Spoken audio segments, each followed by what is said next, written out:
नाव काय आहे बाई तू? साक्षी. हा, साक्षी? साक्षी नाही हो, साक्षी. मला एवढं अवघड नाव येत नाही बाई. लग्न झाल्यावर मी तो नाव कोंडाबाई ठेवणार. म्हणजे कसं, ए कोंडे इकडे ये असं म्हणायला सोपं जाते. सगळा स्वयंपाक कोण केला? माझ्या आईनंच केला आणि मला म्हणली पाहुण्याला सांग की मीच केला म्हणून. लई मोठ्या मनाची आहे मी आई. शिक्षण काय झालंय? 2023 मध्येच 12वी झाली मी. बरं बरं, मग आता काय चालू आहे? आता का? आता हे 2 लाईट, ते पंखा, त्या रूम मधली टीव्ही आणि फ्रीजही चालू होतं, पण त्याची किट गेली म्हणून खराब झालं.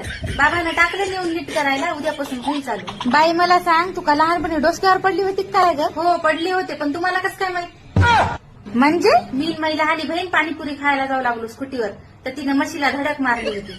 म्हैस रस्त्यामधून चलत असत? नाही, म्हैस तर रोडचं 3-4 एकर शेत सोडून बघत होती. तर तेव्हाच मी लय जोरात डोसक्यावर पडले होते. इथं बारक्या मेंदूजवळ मुक्का मार लागला होता मला. असा आबाळ गिबाळ आलाय की लय डोसकं दुखते मग.